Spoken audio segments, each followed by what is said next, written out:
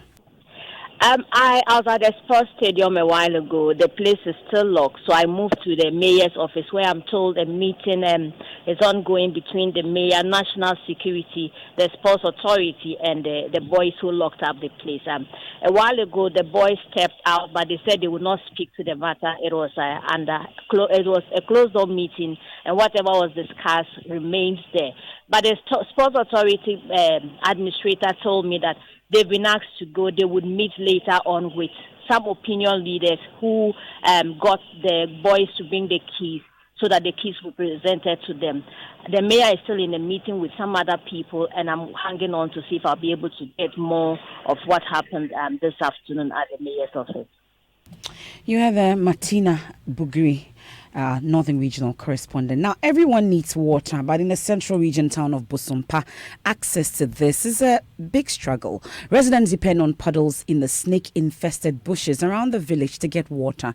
As part of the Joy News Safe Water Project, our reporter Beryl Ernestina Richter went to Bosompa in the Aguna West Municipality and has filed this report. We are not respected and regarded as Ghanaians. Are we not part of Ghana? That was Eja Kobinata, a resident of Bosompa, frustrated over the water situation. He is just one of many residents here confronted with the reality of having to walk a long distance navigating this small path overtaken by weeds. The only source of water here is this puddle. Falling leaves, twigs and debris cover the surface of the water. 12-year-old Bushira too speaks about the dangerous journey to the water source. One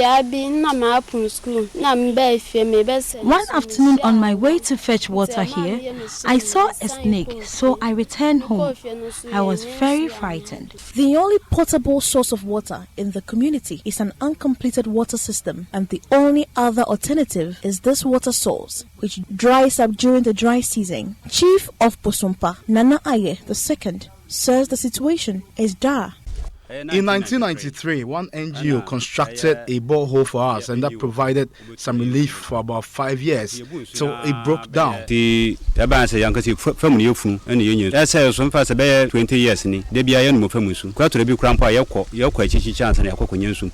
Joseph Bosompa has been living in this community for the past 70 years. According to him, it is sometimes a fierce struggle accessing this pool of water. During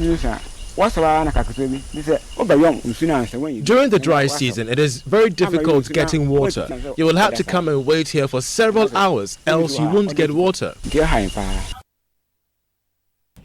Beryl Ernestina Richter's report there read to you.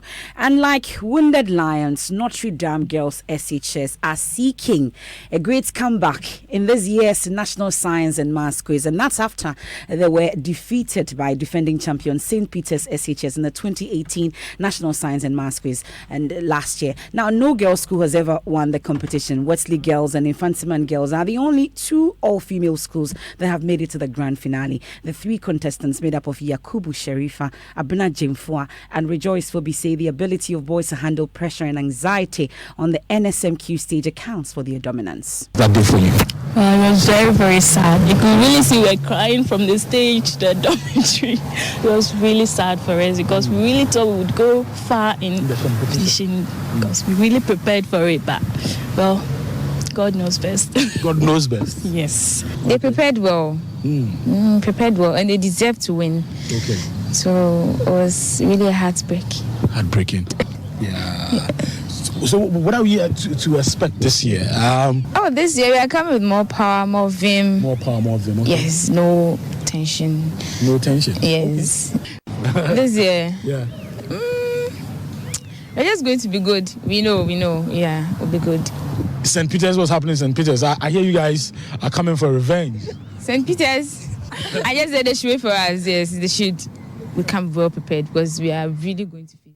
The girls of Notre Dame SHS, we can only wish them well. We understand that the St. Augustine's College will battle with Upper East Region's highest scoring school, Bogatanga SHS, for a slot at the 1-8 stage. We'll keep our ears and eyes there. What are people talking about now? Oh, well, on our social media page, our Facebook page, No Girls Senior High School has won the National Science and Maths Quiz, as we know. So we asked them, do you think this will change this year? But at Frungpongan says it cannot be possible, but unless God decides. Kobe Krokro says it will never change unless the standard is reduced for them or they create a different one for girls' school. And Maya Jeremiah says they can make history in this competition and they are capable of winning. And the last one is from Aziz, who says, I foresee surprises this year. Wrong question from the very onset, and I'm taking you on that. And that's it for the midday news here on Joy 99.7 FM. There's more news, of course, when you log on to myjoyonline.com. The hashtag is still NSMQ on Joy. I am MF Apau. Thanks for your company.